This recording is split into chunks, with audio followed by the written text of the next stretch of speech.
I really don't think there's an auto brand out there that is slept on more than Buick, full stop. I will say Kia's a close second, but it's just that second. And when we're talking about disrespect, Buick is at the top of the list. It's like it's stuck in a perpetual state of purgatory with this unshakable stigma that it's as closely associated with old age as early bird dinners and winters in Florida. In reality, the brand is building some seriously stylish and modern sport utilities, including this refreshed 2022 Enclave.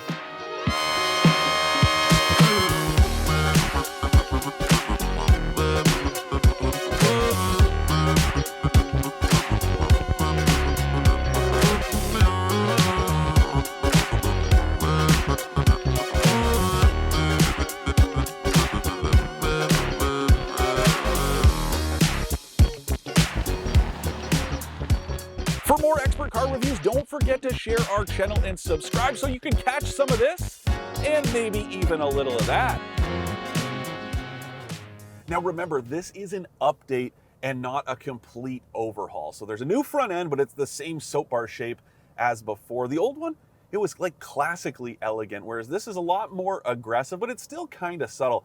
I actually do like the styling quite a bit, and I've always liked Buick's design, or at least over the last, let's say, I don't know, 10 or 15 years, a good thing going on. And this just continues that tradition. I also got to say, this thing is quite big, but the shape and the way the lines work, they don't make it look as big as you might think. Like the Volkswagen Atlas to me looks a lot bigger than this. So does your average minivan, which is taller, but this is actually longer than the Kia Carnival, if you can believe it. I was kind of shocked. It's not much longer, it's only a couple inches, but still, it's noteworthy because it doesn't look that big. And then in here, tons of flowing lines, really cool shapes. The only real new stuff, this steering wheel looks less like a GM part spin piece than the last one. And then down here on the console, you have this button-based gear selector.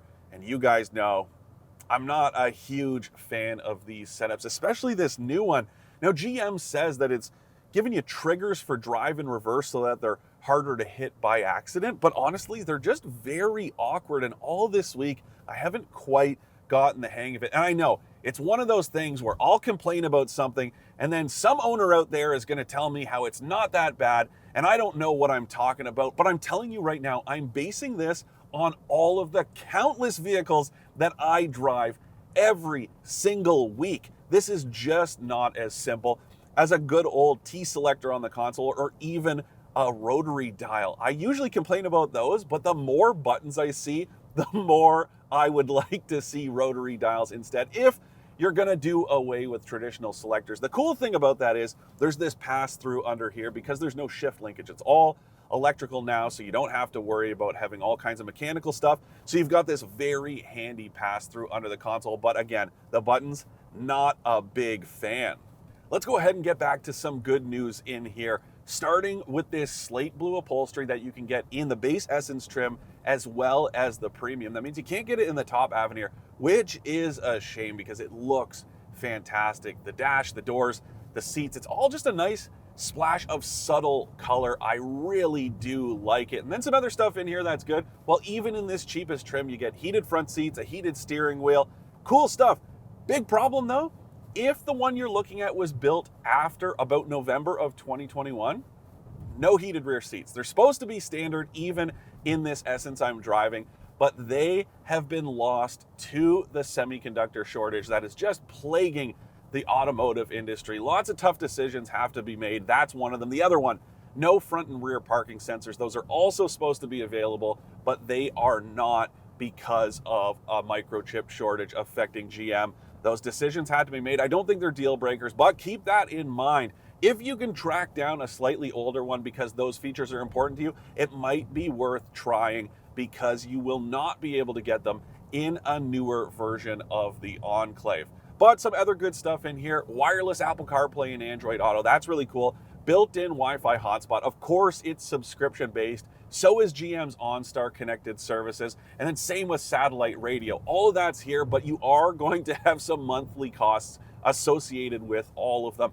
And then this 8-inch touchscreen, it's fantastic. It just looks a little small in here because we're in this era of mega screens. You've got these massive 10, 12-inch vertical, horizontal, these huge screens. So this one does look a little tiny, but I have to say the refresh rate is fantastic. The colors are really bright.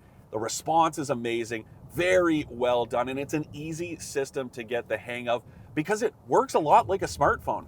You can move the icons around. You can have your shortcuts down at the bottom. Really like it. And then again, having Apple CarPlay and Android Auto, just that perfect finisher to make this a fantastic system overall.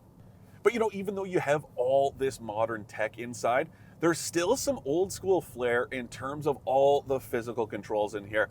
If I've said it once, I've said it 1,000 times. I love having all these hard touch controls. You got volume and tune knobs, climate knobs, hard buttons for the infotainment and the climate, and then a bunch of physical controls on the steering wheel as well that just make everything so easy to interact with. And it's also very easy to just reach down here without even having to look to know exactly what you're doing. If you want to adjust the temperature, adjust the volume, skip songs, whatever you want to do, to just be able to do it without looking, that is a big advantage to physical controls that these modern cars that rely so heavily on touch just can't compete with. I really do like that simplicity. And everything else about the cabin is really simple too, though I do have to say, this is a large vehicle, and that means outward visibility isn't great, especially out of the rear three-quarter views. But that is pretty common in a vehicle this size. The one that's less common, the forward visibility. These A-pillars are absolutely massive. They're so thick and chunky, and that means if you're turning through a crosswalk, let's say you're making a right downtown somewhere, it might obstruct a pedestrian. I've had it this week when I'm driving. You really do have to look around these A-pillars. That's not so great, so keep that in mind. That's another one of those things that you need to make sure it's not going to be a problem for you before you sign on the dotted line. I also gotta say, this thing is perfectly pleasant to drive. No, it's not exciting, but it is quite nice. It starts under the hood. GM's tried and true 3.6 liter V6. It makes 310 horsepower and 266 pound-feet of torque. No, those numbers don't jump off the page, but they are competitive. It's very nice too, paired with this 9-speed automatic. Super smooth, seamless shifts when you get your foot into it, and it can take off pretty good if you really need it to. We're going up a slight incline here, and it does pull really hard. And when you have it in front wheel drive, there's even just a little bit of torque steer. 266 pound-feet, it is quite a bit to put down to the front wheels, which does bring me to a unique fact about the Enclave, because it is one of the very few vehicles you can buy that has selectable all-wheel drive. There is a difference between all-wheel drive and four-wheel drive, and that four-wheel drive is usually selectable. All-wheel drive is fully automatic. That still applies here, but if you hit this button right here next to the touchscreen, you can engage or disengage all-wheel drive in the name of efficiency, of course. So you can power just the front wheels or all four of them, all at the press of a button. But all things considered, the Enclave isn't especially efficient. Now, if you have it in front-wheel drive, apparently it's good for 11.2 liters per 100 kilometers, which again, isn't all that impressive. And then if you have all-wheel drive activated, that number jumps to 11.8. Now, the Volkswagen Atlas is worse, but the Hyundai Palisade, the Honda Pilot, even the Kia Telluride, all very big three-row SUVs, are a bit better than this. Now, I did have it just below 10 liters per 100 kilometers earlier this week. I decided to go on a bit of a different evaluation drive. I headed out to Port Dover on the North Shore of Lake Erie. Very nice this time of year, I gotta say. But even then, that was a lot of rural driving, fast-moving country roads, and I still couldn't get it lower than about 9.8 liters per 100 kilometers. So even if you have it in front-wheel drive, don't expect the Enclave to be especially miserly. Look, I hate to be the bearer of bad news, but there's no such thing as a minivan alternative. You either need one or you're not gonna get one in an SUV. All the space inside alone, that's the big sell, but so are the sliding doors. Although I do have to say, the back doors on this Enclave have to be the biggest I have ever seen in my life. These things are huge. And the other cool thing is they open almost a full 90 degrees, which means getting in and out is super easy. Now, speaking of getting in and out, one thing to note, you can only tumble this passenger side captain seat forward to get in the third row. The one on the driver's side it only folds flat. I don't think I've ever seen that before, where one side does one thing that the other doesn't. So keep that in mind. And then when it comes to the cargo area, well, it's not totally useless behind the third row. There's 668 liters of space back here, which is almost 100 liters more than you get in the Volkswagen Atlas in this same configuration. That's this thing's next largest SUV competitor. Again, there is no substitute for a minivan, but I gotta say this Enclave does come pretty close.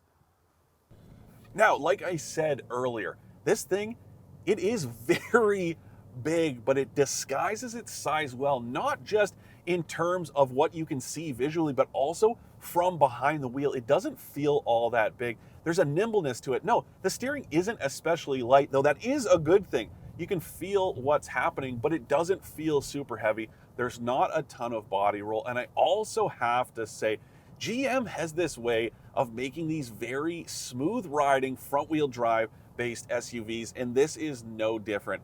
It does not have any sort of fancy adaptive suspension or anything like that, but it is nice and smooth. Some of these roads are very bumpy. I'm sure you've been able to see it so far in this video, but it just does a really nice job of absorbing all these bumps. I'm not moving around all that much. It's not spilling my coffee down here on the console. It is a very well managed, mild-mannered vehicle. I really do appreciate that. Again, the steering and the braking too.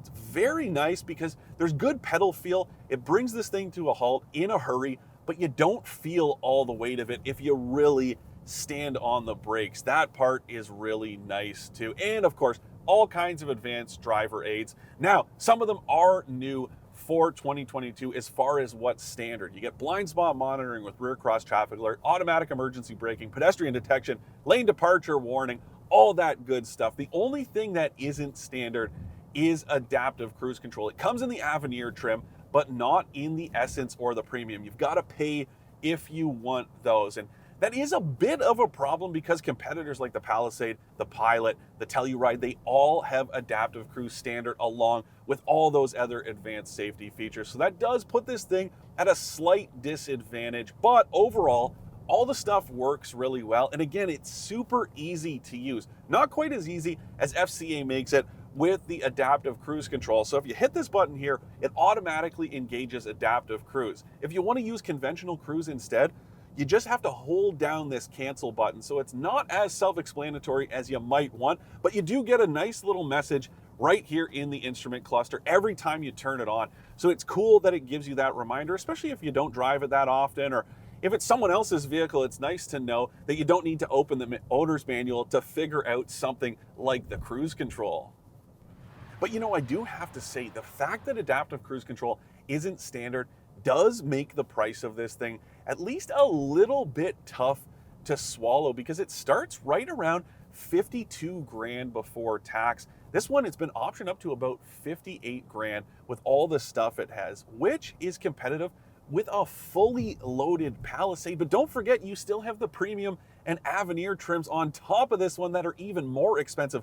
The Avenir, I think it's like 63 grand before any options like the adaptive suspension that you can get, all that stuff. So this is more expensive than you might expect in the segment, and it's missing some features too, because for the price of this one, if you got into a Palisade, you'd get stuff like a head-up display, even heated and ventilated second row seats. You can't even get ventilated seats in this one I'm driving. So those are important considerations. But I do have to say, there is a premium vibe to the Enclave, and it does extend beyond the leather upholstery that's standard across the lineup. There's just a bit of an upscale flair here that's always been part of the Buick packaging. Just remember, there is a price to pay for it.